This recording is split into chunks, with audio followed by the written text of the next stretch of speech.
పరిశుద్ధ గ్రంథం నుండి వాక్యాన్ని వింటుండగా ఒక చిన్న మాటను చెప్పి మనం వాక్యంలోనికి వెళ్దాం. ఒక రాజు, మనకి ఎక్కువ అర్థమయ్యే విధంగా ఉండుటకు ఈ మాట చెప్తున్నాను. ఒక రాజుగారు ఉన్నారు. ఆ రాజుగారు దగ్గర ఒక వ్యక్తి పని చేస్తున్నాడు. రాజుకి చాలామంది పని చేసేవారు ఉంటారు కదండి. రాజుకు ఆహారం ఆకలేస్తే భోజనం కావాలంటే పోయి వండుకుంటాడా? లేదు. చేసేవాళ్ళు ఒకరు, వడ్డించేవారు ఒకరు, నీళ్ళు ఇచ్చేవారు ఒకరు, జ్యూస్ ఇచ్చేవారు ఒకరు. ఈ విధంగా చాలామంది ఉంటారు. మనం ఇప్పుడు చల్లగా కూర్చొని ఉన్నాము. చల్లటి గాలి కావాలంటే స్విచ్ చేస్తాం, ఫ్యాన్ దొరుకుతుంది. వాళ్ళకి గాలి రావాలంటే పూర్వకాలంలో ఇసిరేవాళ్ళు ఇటువైపు ఒకరు, అటువైపు ఒకరు. రాజు పక్కన ఎవరు కూర్చుంటారు? రాణిగారు కూర్చుంటారు. ఆమెకు కూడా ఇసిరేవాళ్ళు కావాలి. ఆమె బాగోగులు చూడడానికి కొంతమంది, రాజుకు చూడడానికి కొంతమంది, పాపం మంత్రి కూడా కావాలి కాబట్టి మంత్రి దగ్గర కొంతమంది. ఈ విధంగా చాలా మంది ఉంటారు. అయితే ఒకానొక సమయంలో రాజుకి పనిచేసేటువంటి వ్యక్తులలో ఒక వ్యక్తి ఏం చేశాడంటే, వెళ్ళికి రాజుకి పానీయం ఇచ్చే వ్యక్తి. ఎవరండి? రాజుకి పానీయం ఇచ్చే వ్యక్తి అంటే నీళ్లు, ద్రాక్షారసము, ఈ విధంగా ఏమైనా కావాలి అంటే రాజుకు ఇచ్చే వ్యక్తి. ఒకానొక సమయంలో ఆ వ్యక్తి వెళ్ళి రాజుకు ఆ నీళ్లు, పానీయం ఇస్తూ ఉండగా ఆ రాజు అన్నాడు, ఏంటి నీకేమైనా అనారోగ్యం ఉందా? ఎందుకు నీ ముఖము విచారముగా ఉంది? ఎందుకు బాధపడుతున్నావు? ఎందుకు భీతిగా నీ ముఖం ఉంది అని అంటే, ఏంటి రాజు ఇలా అడుగుతున్నాడే అని, రాజు చిరంజీవి అగునుగాక, రాజా మీరు చెప్పింది నిజమే, అనారోగ్యం అయితే లేదు, మరి నీ మనసు బాగలేదు కదా, నీ మనసు బాగలేదని నీ ముఖంలో కనపడతా ఉంది అంటే నిజమే రాజా. చదువుదామండి. నెహెమ్యా గ్రంథం 2వ అధ్యాయం మొదటి నుంచి ఎవరైనా ఒకరు మైక్లో చదవండి. మైక్ సౌండ్ కొంచెం. అటు తర్వాత అర్తహషస్త రాజు ఏలుబడి కాలమున 25వ సంవత్సరమున నీసాను మాసమందు రాజు ద్రాక్షరసము తాగవలనని చూచుచుండగా నేను ద్రాక్షరసము తీసుకొని రాజునకు అందించితిని. అంతకు పూర్వము నేనెన్నడను అతని ఎదుట విచారముగా ఉండలేదు. కాగా రాజు, నీకు వ్యాధి లేదు కదా, నీ ముఖము విచారముగా ఉన్నదేమి? నీ హృదయ దుఃఖము చేత అది నీకు కలిగినదని నాతో అనగా నేను మిగుల భయపడి, రాజు చిరంజీవి అగునుగాక, నా పితరుల సమాధులుండు పట్టణము పాడైపోయి దాని గుమ్మములు అగ్ని చేత కాల్చబడి ఉండగా నాకు దుఃఖముఖము లేకపోవునా అని రాజుతో అంటిని. చాలండి. గమనించినట్లయితే నెహెమ్యా అనే వ్యక్తి దగ్గరికి కొంతమంది వచ్చారు. ఈ నెహెమ్యానే రాజు దగ్గర పనిచేసే వ్యక్తి. రాజు దగ్గర పనిచేసే వ్యక్తి పేరేంటండి? నెహెమ్యా రాజు దగ్గర పనిచేస్తున్నాడు. రాజుకి నీరు, పానీయము, ద్రాక్షారసము ఇచ్చే వ్యక్తి. ఈ నెహెమ్యా దగ్గరికి వారి యొక్క పూర్వీకులు వచ్చారు. అనగా వారు నెహెమ్యా పుట్టి జన్మించినటువంటి ప్రాంతము యెరూషలేములో ఉండే వాళ్ళు వచ్చి ఈ వ్యక్తితో మాట్లాడుతూ ఉంటే నెహెమ్యా ఒక మాట అడిగాడు. ఎవరైనా మనం ఇక్కడ ఉన్నాము, మనం పుట్టిన ప్రాంతం ఏదైనా ఉందనుకోండి, వారు అక్కడి నుంచి వస్తే మనం ఏం చేస్తాం? ఎలా ఉన్నారు మన ఊర్లో వాళ్ళు, బాగున్నారా? అక్కడ ఒక చెట్టు ఉండేది, ఆ చెట్టు కింద అందరం కూర్చునే వాళ్ళం కదా, ఆ చెట్టు ఇంకా ఉందా, వెళ్ళిపోయిందా అని అడుగుతాం కదండి. ఈ విధంగా నెహెమ్యా అడుగుతూ ఉంటే, మీరు ఎక్కడి నుండో నా ప్రాంతం నుండి వచ్చారు కదా, ఎలా ఉన్నారు, మన ప్రాంతం ఏ విధంగా ఉంది అంటే నెహెమ్యాతో వచ్చిన ప్రజలు అన్నారు, మన ప్రాంతములో ఉన్నటువంటి యెరూషలేము యొక్క ప్రాకారములు కూలిపోయాయి, శత్రువులు వచ్చి దాన్ని కూల్చేశారు, దాన్ని పడగొట్టారు, అగ్ని చేత ఆ ప్రాకారములను, ఆ కాంపౌండ్ వాళ్ళను పగలగొట్టి కాల్చివేసి విరగగొట్టి కిందేశారు. ఇప్పుడు మన పితరుల యొక్క సమాధులకి ఏ యొక్క రక్షణ లేదు, మనకు రక్షణ లేదు, చనిపోయినటువంటి సమాధులకు కూడా రక్షణ లేదు. అనగా వాటిని కూడా వీరు ధ్వంసం చేస్తున్నారు. బ్రతికి ఉన్న మనకు కూడా ఏ రక్షణ లేదు అని ఈ వ్యక్తితో చెబితే, ఈ వ్యక్తి ఉపవాసం ఉండి ప్రార్థన చేసి దేవుని ఎదుట తన కనుదృష్టి నిలిపి బాధతో ఏడుస్తూ కన్నీళ్లు పెడుతూ ఉంటే, అదే సమయంలో రాజు దగ్గర పని చేయుచున్న వ్యక్తి కాబట్టి రాజు దగ్గరికి వెళ్ళి ద్రాక్షారసము ఇచ్చి నిలవబడి ఉంటే, అప్పుడు అన్నాడు, నీవెందుకు ముఖ విచారము చేత బాధపడుతూ ఉన్నావు అంటే, రాజా, నా యొక్క పూర్వీకులు ఉన్నటువంటి యెరూషలేము యొక్క ప్రాకారములు గోడలు కూలిపోయాయి, అందుకొరకే నేను చాలా విచారముగా ఉన్నాను అంటే, రాజు రాణి మాట్లాడుకుంటూ ఉన్నప్పుడు చదువుదామండి 6వ వచనం. అందుకు రాజు రాణి తన యొద్ద కూర్చొని ఉండగా, నీ ప్రయాణము ఎన్ని దినములు పట్టును, నీవు ఎప్పుడు తిరిగి వచ్చేదవని అడిగెను. నేను ఇంతకాలమని చెప్పినప్పుడు రాజు నన్ను పంపుటకు చిత్తము గలవాడాయెను. ఇదియు కాక రాజుతో నేను ఇట్లంటిని, రాజునకు అనుకూలమైతే యూదా దేశమున నేను చేరు వరకు నన్ను దాటించున్నట్లుగా నది అవతలనున్న అధికారులకు తాకీదులను, పట్టణ ప్రాకారమునకు మందిరముతో సంబంధించిన కోట గుమ్మములను, నేను ప్రవేశించబోవు ఇంటికి దూలములను మానులను ఇచ్చున్నట్లుగా రాజుగారి అడవులను కాయు ఆసాపునకు ఒక తాకీదు ఇమ్మని అడిగి తిని. చాలండి, గమనించినట్లయితే రాజు దగ్గరికి వెళ్ళి అడిగాడు, మీరు చిత్తగించి నన్ను పంపిస్తే, రాణిగారు అడుగుతున్నారు ఒక మాట, ఏమని అంటే, నెహెమియా నువ్వు వెళ్తావు, మళ్ళా ఎప్పుడు వస్తావు అని అడుగుతూ ఉంటే, ఎందుకు అడిగారు రాణిగారు? అడగడానికి అవసరత ఏంటి? అంతమందిలో నమ్మకమైన వ్యక్తి కాబట్టి, నమ్మకమైన పనివాడు కాబట్టి అడిగారు. సరే అని, ఎన్ని రోజులకు వస్తావు? మనం చేసేటువంటి పని దగ్గర మనము నమ్మకస్తులుగా ఉన్నామా? వీళ్ళైతే మళ్ళా ఎప్పుడు వస్తావని రాణిగారే అడుగుతున్నారు. అనగా రాజు దృష్టిలో, రాణి దృష్టిలో ఆ యొక్క నీళ్లు పానీయం ఇచ్చే వ్యక్తి ఆ వ్యక్తుల కళ్ళల్లో పడ్డాడు, నిజాయితీగా జీవిస్తున్నాడని. కాబట్టి మళ్ళా ఎప్పుడు వస్తావని చెప్తే, వస్తానమ్మా అని మాట్లాడుతూ అంటున్నాడు, నేను ఈ దేశము నుండి యెరూషలేమునకు వెళ్ళేటప్పుడు అడవులు, చాలామంది అధికారులు, చాలా దేశాలు అడ్డుగా ఉన్నాయి. నేను వెళ్ళాలి అంటే వెళ్ళడం అసాధ్యం. మీరు నన్ను పంపించినట్లయితే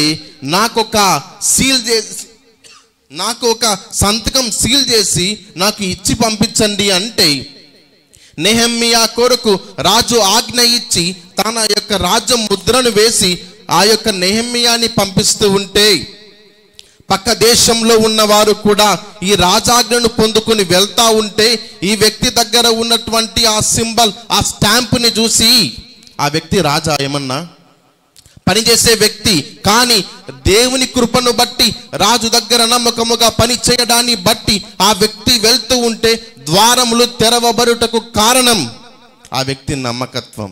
మన జీవితంలో కూడా మనము నమ్మకస్తులుగా ఉందుముగాక, దేవునికి ఇష్టముగా ఉందుముగాక. భక్తి కలిగి వ్యక్తిగా కాబట్టి తన అధికారులు ప్రేమించి, మరలా నువ్వు రావాలి, నువ్వు మరలా మా దగ్గరే ఉండాలి, మరలా నువ్వు మా దగ్గర జీవించాలి, ఇటువంటి నమ్మకమైన వ్యక్తులు మాకు లేరు అని అడుగుతూ ఉన్నప్పుడు మరలా వస్తానని చెప్పాడు. ఇప్పుడు నెహెమ్యా గురించి ఆలోచించినట్లయితే, నెహెమ్యా యెరూషలేమునకు వెళ్ళి నిలవబడి పడిపోయినటువంటి ప్రాకార గోడలను మనము కట్టాలి, మనము బాగు చెయ్యాలి అని పిలిస్తే, ఆ ప్రాకారం గోడ కట్టడానికి ఇష్టం లేని వ్యక్తులు వచ్చి గొడవ పెట్టుకుంటున్నారు. ఆ యొక్క ప్రజలే ఎందుకు మనకి కట్టడం అని భయపడుతున్నారు. ఒకవేళ ప్రాకారం గోడ కట్టినట్లయితే మన మీద వచ్చి గొడవ పడతారేమోనని వారందరూ మౌనంగా ఉన్నారు. ఒక్కసారి నెహెమ్యా గురించి ఆలోచన చేస్తే, నెహెమ్యాకు రాజభోగాలు ఉన్నాయా లేవా? రాజు ఏది తింటాడో, ఏ యొక్క పానీయం తాగుతాడో అది ఎవరికి ఉన్నాయి? నెహెమ్యాకి ఉన్నాయి. రాజు ఎక్కడ ఉంటాడు? రాజు భవనంలో. రాజుకి రాత్రికాల సమయంలో నీరు దాహం వేస్తే కావాలి కాబట్టి రాజు ఏ యొక్క గృహములో ఉంటాడో, రాజు యొక్క రూమ్ పక్కనే నెహెమ్యాకి ఒక గది. ఎందుకు? రాజుతో పాటి ఈక్వల్ గా ఉన్నాడు. రాజంతా యొక్క స్థానం లేకపోయినా రాజుకి ఇవ్వాలి కాబట్టి రాజు పక్కనే ఒక గదిలో ఉండేవాడు. రాజు పక్కన గది శుభ్రంగా ఉండాలి కాబట్టి పెద్ద గదిని అతని కొరకు సిద్ధపరిచారు.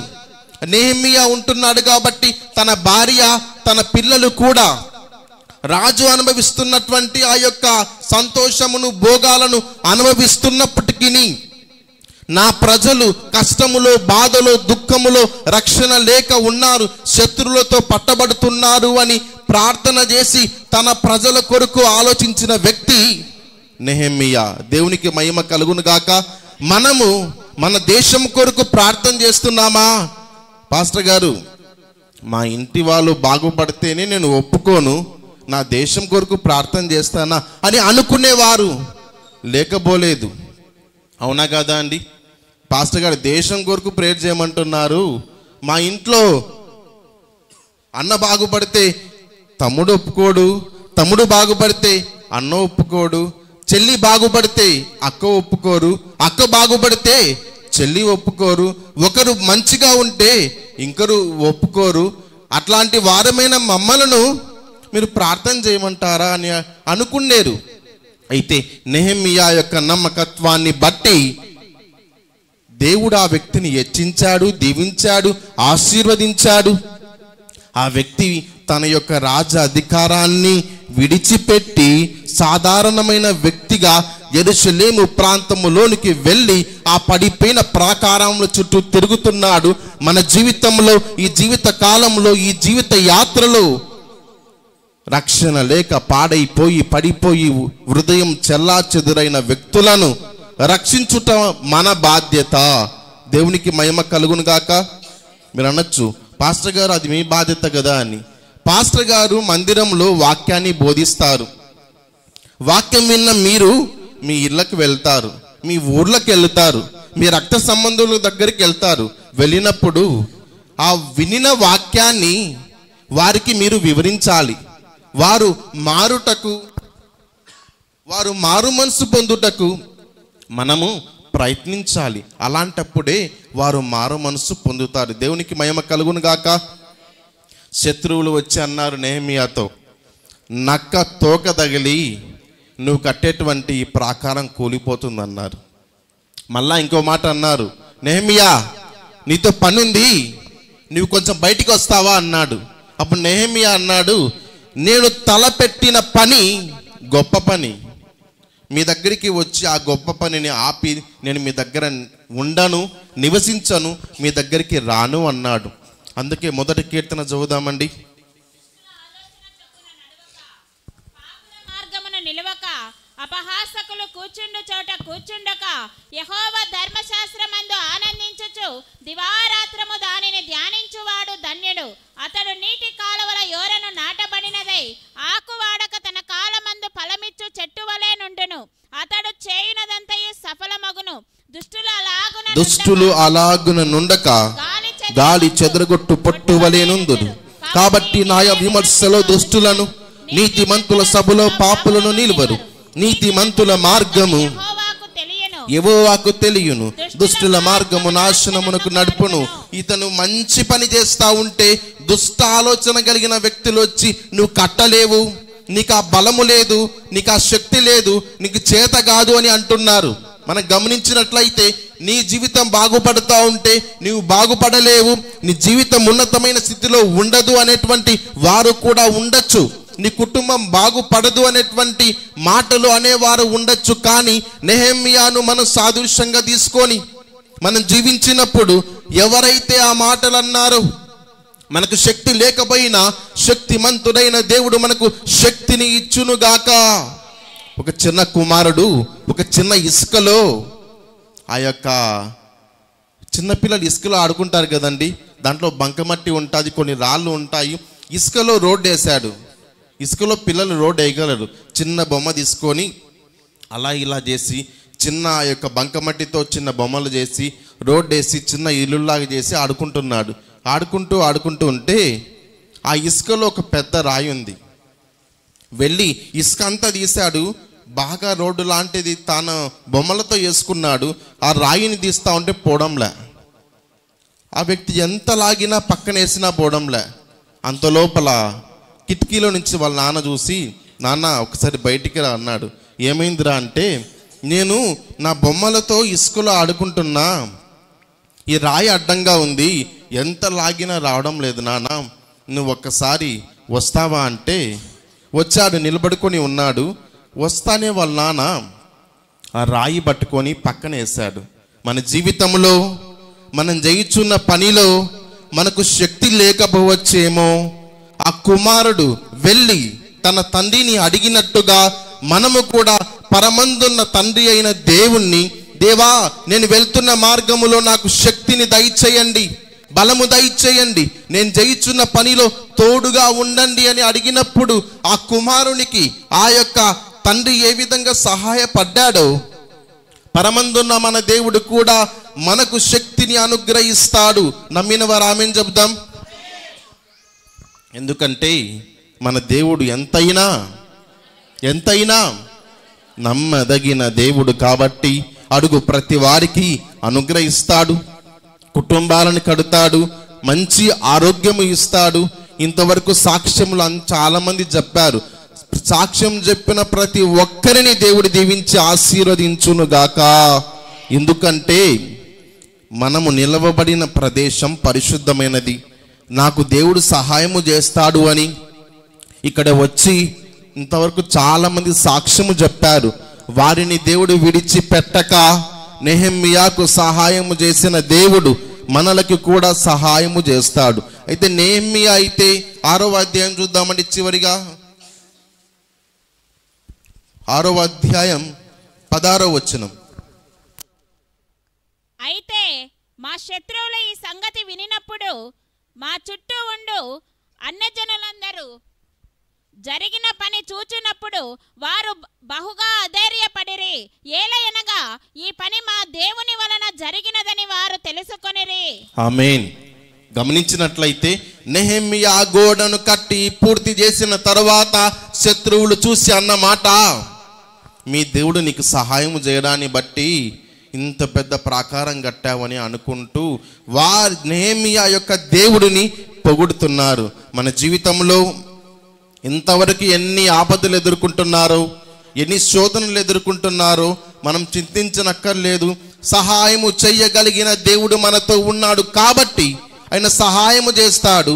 ఏ విధంగా నెహెమ్యాతో తోడుగా ఉండి శత్రువులు వచ్చి ఆ వ్యక్తిని బాధ పెడుతున్నా, హింసిస్తున్నా కూడా ఆ ప్రాకారములను కట్టి పూర్తి చేసి మీ దేవుడి సహాయము వలన నీవు ఆ ప్రాకారములను కట్టితివి అని అంటున్నట్టుగా ఇంతవరకు జరగనటువంటి మేలును దేవుడు చేసినప్పుడు మీ దేవుని శక్తిని బట్టి నీకు ఈ మేలు జరిగింది అనేటువంటి కలగబోయే దినములు మనకు వస్తున్నాయి. కాబట్టి నెహెమ్యా వలె మనము విశ్వాసము కలిగి జీవించాలి. ఈ వాక్యాన్ని మన ఆత్మీయ మేలుకై దేవుడు దీవించి ఆశీర్వదించునుగాక.